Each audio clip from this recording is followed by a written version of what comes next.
Bienvenidos una vez más a Crónicas y Entrevistas con Germán Aguirre. Como siempre, un invitado tan especial.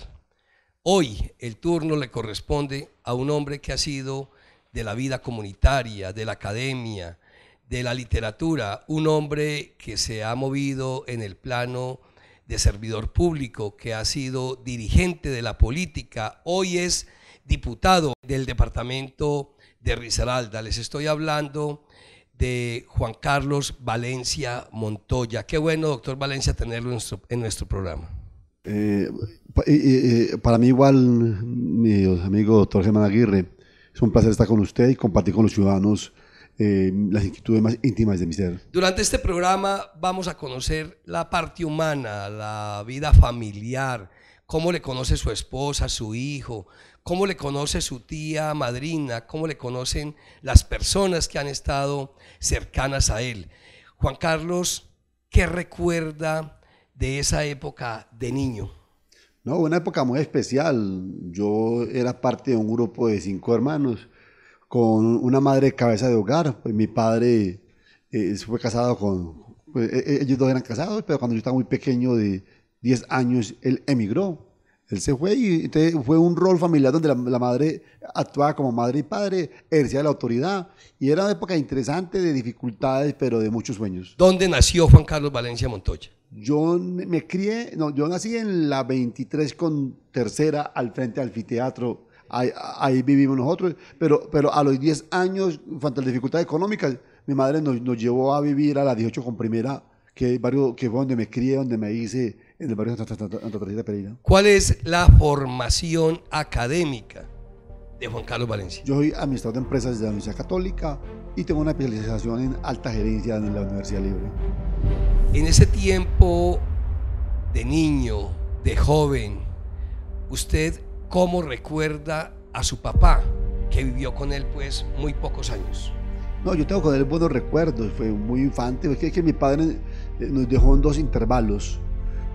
Apareció en mi vida cuando tenía 5 años. Yo recuerdo esa faceta muy puntual porque me dijeron, viene tu papá. Entonces a mí me dio una alegría por conocerlo. No sé cuánto tiempo. ¿Tenía cuántos años? 5 años en la época. Recuerdo que yo lo esperaba. Cuando alguien me dijo, vea, ya viene, y vine mi madre con un señor. Yo salí corriendo a saludarlo con una alegría, pero cuando llegué donde él, me paralicé. Y me devolví muerto de pánico, me metí debajo de una mesa, que luego una tía mía, Edilma, me sacó de allá y me llevó donde él, pero esa primera escena fue de pánico, de terror. ¿Y cuál fue la mirada que usted vio en su papá? No. ¿Él también venía corriendo hacia usted o también se detuvo? ¿Qué recuerda de esa mirada? Yo creo que él se detuvo, yo creo que él le dio susto. Me imagino que no me había visto. ¿Después lo vio por una segunda vez? Sí, estuvo conmigo 5 años.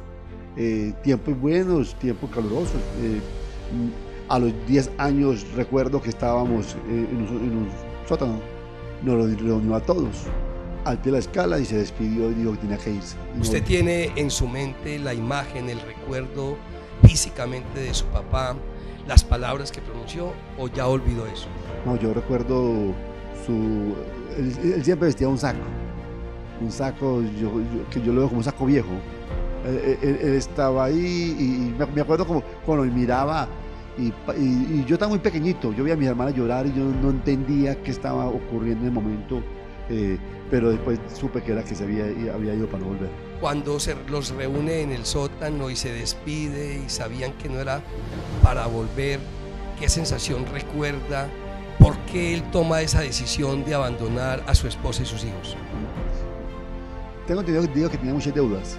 Y la verdad es que hubo muchos conflictos de convivencia. Él fue agresivo con mi madre, él la agredía físicamente y eso generó muchas problemas. ¿Le tocó alguna ocasión ver cómo agredía a su mamá? Yo que recuerde, no recuerdo el tema, pero ella les contaba. Se nos contaba y en la mente yo creo que hay parte de eso metido. Juan Carlos, usted tiene dificultades en el habla, sin embargo ejerce la actividad política. ¿Eso de la dificultad en el habla nació con usted o se dio después?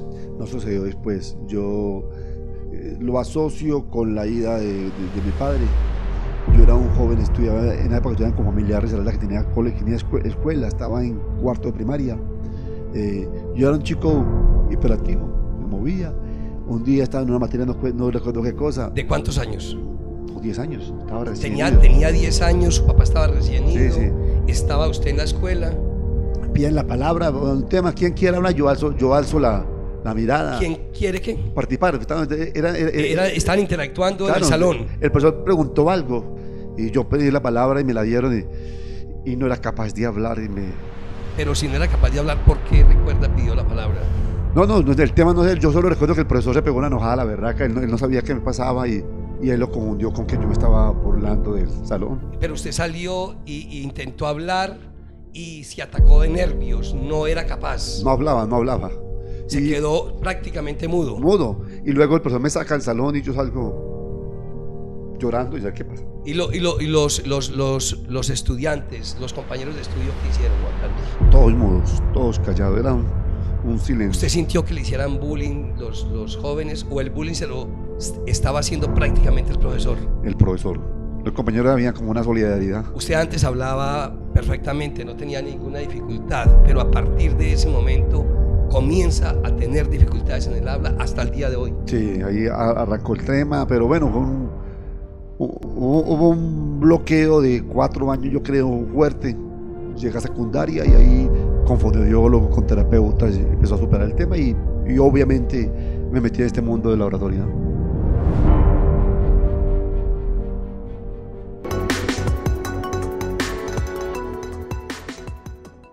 Quisimos también visitar en su hogar a quien es su tía, madrina también a la vez, la señora Inés Montoya Correa, quien por razones obvias le conoce desde niño.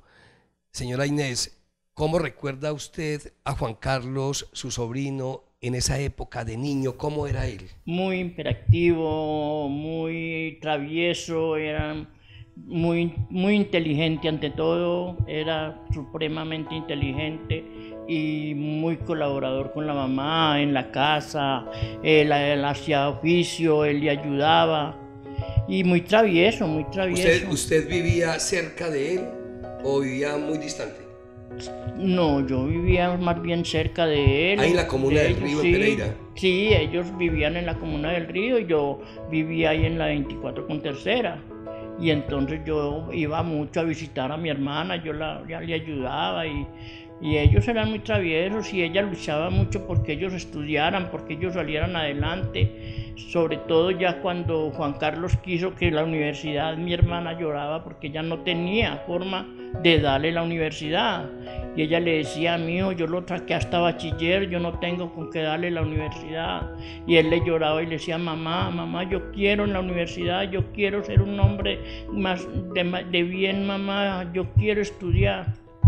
Hasta que mi hermana pidió colaboración y pidió de la familia, de familias que estaban en Estados Unidos, que a ver si le ayudaban, y ven, sí, en realidad hubo. Y todos colaboraron. Todos colaboraron. Usted era la tía y a la vez la madrina. Y a la vez la madrina. ¿Cómo eran las madrinas en esa época? ¿Eran muy tacañitas o eran amplias? No, éramos como muy amplias y como muy alcahuetes.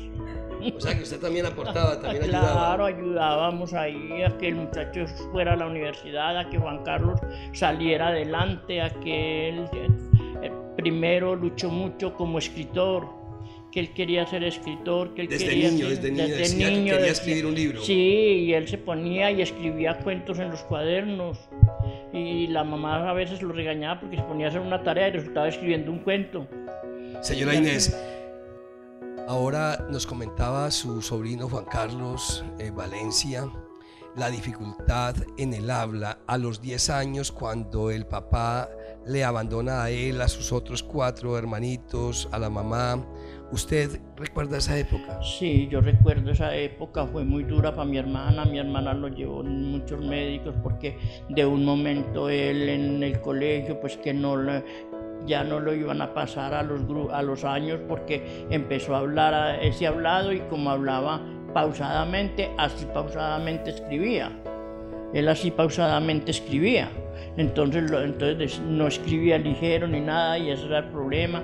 Después ya en bachiller también quisieron dejarlo en bachiller porque como pronunciaba las palabras las escribía y siempre le hicieron, a pesar de que era tan buen estudiante, hubo una época, no sé qué año de bachiller fue, que le hicieron repetir, que porque no escribía las palabras, no, ¿cómo le dijera yo? Las palabras las escribía conforme las hablaba. Entonces decían que no, entrecortadas las palabras, entonces no lo iban a pasar de ese año y no lo pasaron, y después fue que le dijeron que ya cuando en la universidad le dijeron que no le habían podido reprobar ese año por nada del mundo, que fue un año de estudio que él perdió por esa dificultad.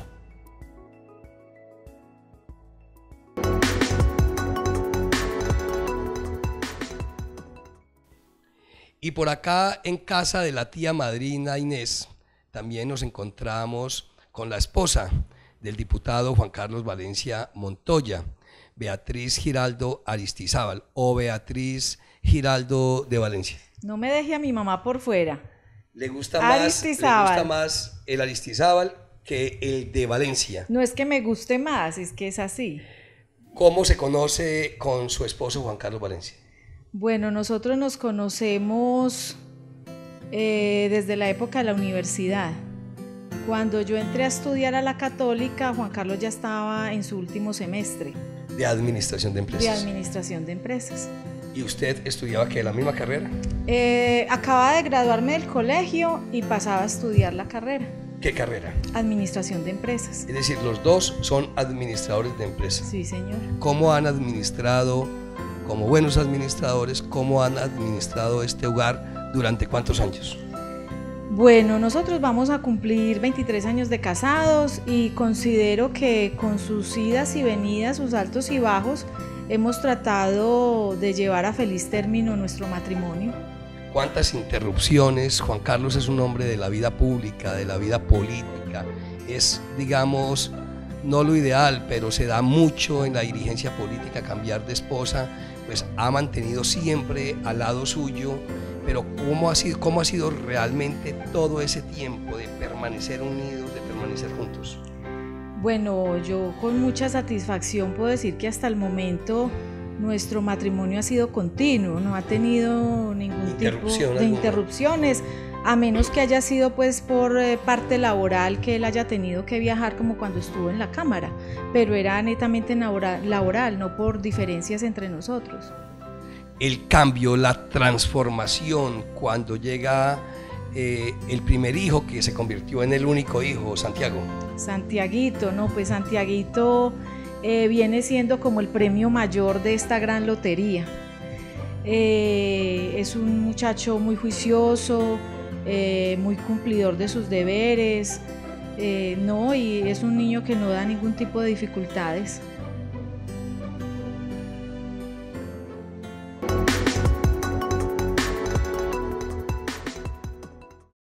En esta entrevista con el diputado Juan Carlos Valencia Montoya, ¿cómo no conocer también a quien llegó 4 años después de su matrimonio a adornar ese hogar, a darles vida, felicidad? Como lo ha dicho su esposa Beatriz Giraldo, se convirtió en el premio mayor.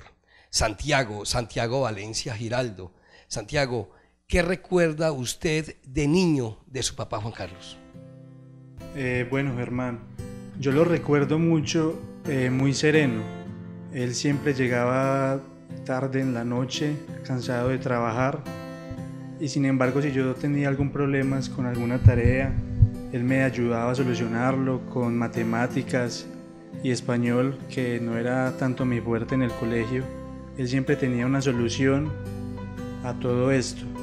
También recuerdo en el colegio, cuando estaba en tercero de primaria, yo quise empezar a entrenar baloncesto. Mi mamá estuvo un poco preocupada porque pensó que iba a descuidar el estudio, y sin embargo mi papá siempre estuvo ahí apoyando, diciéndome: hágale pues, mijo, tranquilo, que yo sé que usted va a ser capaz con esa responsabilidad. Santiago tiene 19 años. ¿Y cuánto de estatura? Yo mido 1,87 según la cédula. Venga, y eso de 1,87 frente a una estatura mucho menor de su papá y su mamá, ¿eso se debe a qué? ¿Es un tema genético o al baloncesto? Bueno, yo creo que es un poco de los dos, porque El baloncesto siempre es un deporte de mucho salto, de mucha altura. Y mi papá me cuenta que él tiene también unos tíos más altos que él. Mi padrino, el hermano de mi papá, también es un poco más alto que él. Entonces es un poco una mezcla de los dos. Hoy, ¿cómo están sus estudios? ¿Ya terminó bachillerato? ¿Está haciendo la universidad, Santiago? Sí, yo ya hace 2 años terminé el bachillerato. Ahora estoy estudiando administración de empresas en la Libre. Voy en 5º semestre y ahí vamos muy bien. ¿Por qué la decisión de ser, al igual que su papá y su mamá, administrador de empresas y no otra carrera? Bueno, ellos siempre me dijeron que yo podía hacer lo que quisiera, podía estudiar lo que quisiera. Hubo un tiempo que contemplé en irme para la naval. Mis papás siempre me apoyaron. Sin embargo, al final me decidí por estudiar administración de empresas porque yo lo que más quería era tener mi propio negocio, ser mi propio jefe.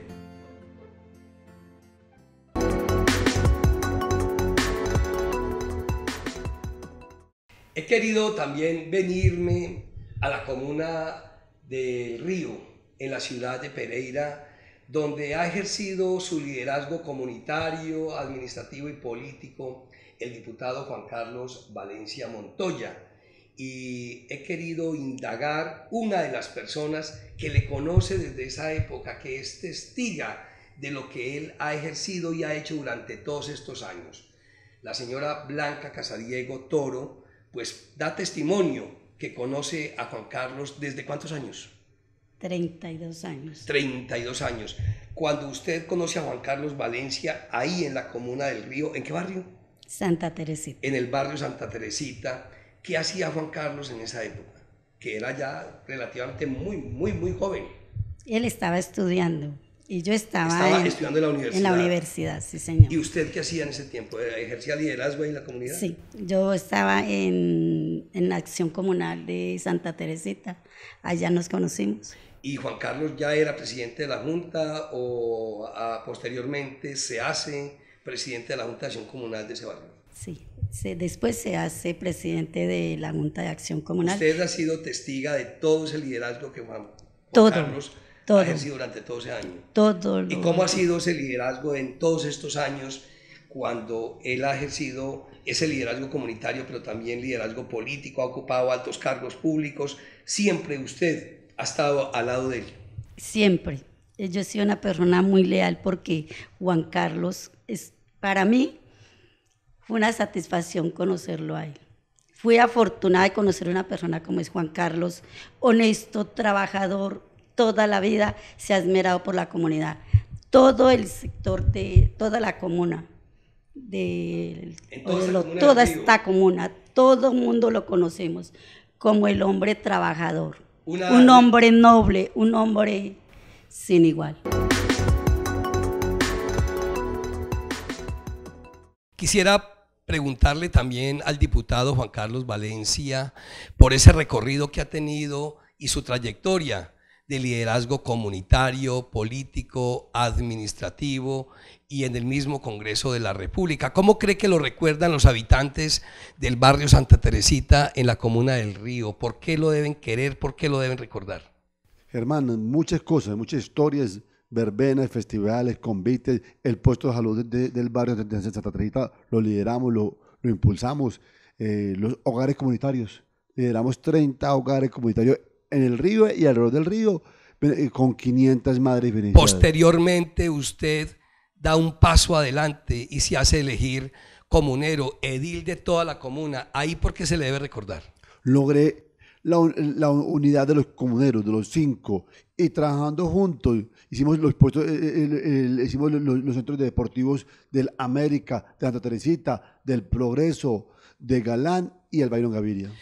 Posteriormente continúa su carrera política y alcanza una curul en el Consejo de Pereira, donde allí estuvo ¿por cuánto tiempo? Estuvo allá 9 años, 3 periodos. 9 años, 3 periodos. Estuvo también de presidente. 2 presidencias, en el 95 y en el ¿Por qué lo deben recordar los pereiranos en su paso esos 9 años como concejal de Pereira y 2 veces presidente de la corporación? Uno, fue el ponente del primer plan que tuvo Pereira de desarrollo, gobierno Juan Manuel Arango Vélez. El colector paralelo al río Tun lo hemos jalonado, lo hemos impulsado, hemos sido ambientalistas y toda la discusión del POT de Pereira. Posteriormente llega a la Cámara de Representantes, al Congreso de la República. ¿Ahí por qué se le debe recordar? Indudablemente la ley del comparendo ambiental. Una ley que fue nuestra, que fue chula, que la defendimos y hoy rige para todos los 102. Sí se está aplicando como se debe su comparendo ambiental, esa ley que usted lideró y gestionó desde el Congreso de la República. Ahí va avanzando, lleva una década, es un cambio cultural. Ha avanzado, hay comparendo, hay pedagogía y yo siento que ya han habido unos cambios culturales de la gente. En la parte legislativa viene nuevamente a Risaralda, aspira al Senado de la República, no alcanza a Curul, pero aspira a la Asamblea y actualmente es diputado. En esta faceta de diputado, ¿por qué se le debe recordar? Indudablemente como el impulsor de la RAP. No olvide que me comprometí, fui ponente de la RAP cafetera, la silla vacía nos sacó como uno de los hombres que lideraron toda la consolidación de la región. Contémosle un poco a los televidentes, diputado Valencia, un poco de la RAP. La RAP cafetera es el sueño de integrar los 3 departamentos, de ya acabar 50 años de división, Caldas, Quindío y Risaralda, una gran región para jalonar proyectos y hablemos de su carrera administrativa. Usted inicia como servidor público, como funcionario público, subgerente del terminal de transportes. ¿Ahí qué logró? Ahí logramos crear el fondo de empleados del terminal de transportes. Fuimos su primer gerente, una entidad que hoy está consolidada y que da crédito a los trabajadores. Posteriormente, ¿qué cargo ocupa? Fui PNR, coordinador del PNR en Risaralda, de la Presidencia de la República. Allá uno va a Quinchía, a Guática, Pueblo Rico, allá hay obras nuestras que hemos jalonado con el concierto de los ciudadanos. Recordemos que era el Plan Nacional de Rehabilitación, eso fue en el gobierno del presidente Gaviria. El gobierno del presidente Gaviria. Era un programa que llegaba a los municipios en conflicto, donde había confrontación con la guerrilla. Por eso estuvo en 4 municipios de Risaralda y era bregar a que el Estado llegara a hacer presencia con obras palpables y obras reales. Posteriormente lo designan gerente de la empresa de energía de Pereira, llegar a ese alto cargo de ser el responsable de la parte energética de la ciudad de Pereira. Incluso hay sectores de Dos Quebradas también que reciben el servicio de energía de esta empresa. ¿Ahí por qué se le debe recordar? Usted acaba de decir una parte. Cuando yo llegué había un mercadeo abierto de energía y yo me metí a Dos Quebradas, metí a competir con la Chej y llevamos energía al único, llevamos energía a Valer, a todo el sector La Popa en una gran competencia de mercado. Logramos sanear la empresa. Cuando llegué tenía un déficit de 22.000 millones. Cuando me fui tenía déficit de 11.500. Hemos bajado 10.000 millones en un año el déficit. Y la pelea con Chef, que era lograr consolidar la interconexión Pavo de la Virginia, que nos liberaba y nos daba una opción distinta para comprar energía. También ejerció un cargo que ejercerlo es bastante complicado, me refiero a ser secretario de gobierno de Pereira. ¿Ahí qué podemos destacar? El plan Candado, que liberó al centro las carretas y que le dio un manejo distinto a este gremio de vendedor ambulante. El tema de la consolidación de la seguridad. Nosotros logramos traer de Bogotá 102 cámaras para los conciudadanos que este año se instalaron y obviamente la modernización de los vehículos y las motos de la policía. Y podríamos decir que su último cargo en la vida pública, digamos en la administración pública, fue ser director del área metropolitana Centro-Occidente. El alcalde Enrique Vázquez, me acuerdo, hermano, que me dice: descanse, váyase al área, que voy tranquilo. Hoy llego al área y me cae un megabús a la cabeza. El megabús con la crisis, con todo el problema. Nosotros logramos quitarle el control a Promacío del suroriente de Pereira, entregárselo a los naranjas y en ese momento no volvió a parar el megabús. También usted ha incursionado a la vida de la literatura. Acaba de publicar este libro, El Diablo existe más de 2 veces. ¿Por qué el diablo existe más de 2 veces? Ahora, mi cucha Inés me recordaba de mis tiempos de infancia cuando redactaba. Mi tía madrina cuando yo redactaba cuentos. Esta novela es el pago que yo le hago a un niño de 10 años.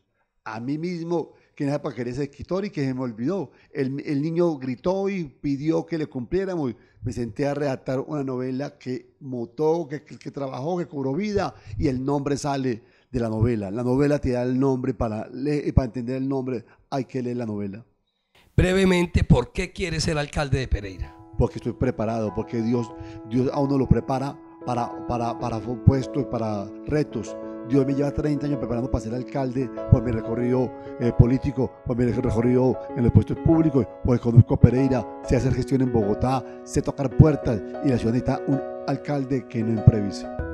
Veamos el mensaje que le entrega su señora esposa Beatriz Giraldo Aristizábal al doctor Juan Carlos Valencia Montoya en este propósito de ser alcalde de Pereira ciudad.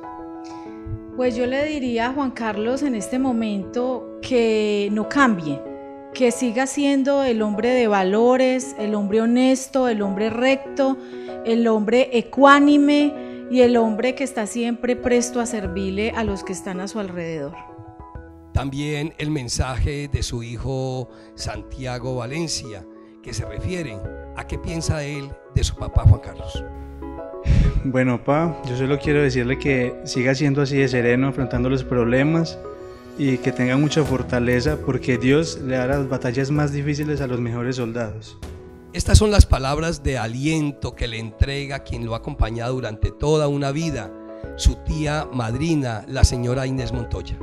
Que me siento supremamente orgullosa porque ha sido un hombre que con las uñas ha logrado lo que tiene hoy en día, lo que es hoy en día él, lo ha logrado con las uñas, porque la verdad es que él ha sido un hombre muy pobre, no ha tenido muy buenos fondos como para llevar una carrera política, y más sin embargo así la ha llevado, así ha llevado la carrera política, agarrándose que de las uñas era.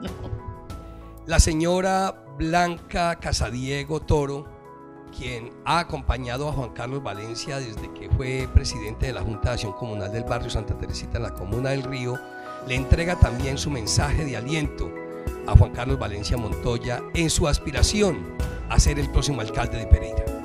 Yo lo apoyo y le he dicho, Juancito, hasta lo último vamos a ganar la alcaldía, porque ha sido el sueño de toda la comuna, de que Juan Carlos sea el alcalde de Pereira, porque ha sido una persona muy transparente, muy humilde, muy sencillo, muy trabajador.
Y así hemos culminado Crónicas y Entrevistas con quien les habla, con Germán Aguirre. Hoy hablando de la historia, de la vida, de la obra, de la trayectoria en la vida pública, en la política del diputado Juan Carlos Valencia Montoya, a quien le agradecemos haber estado en nuestro programa. Germán, muy agradecido contigo, con tu amistad, con este programa que muestra otra parte de mi vida. Y bueno, confiado que el Señor que siempre nos ha acompañado, nos continúe acompañando en los retos que tenemos por Pereira y por nuestras familias. Ustedes quedan invitados a un próximo programa de Crónicas y Entrevistas con Germán Aguirre.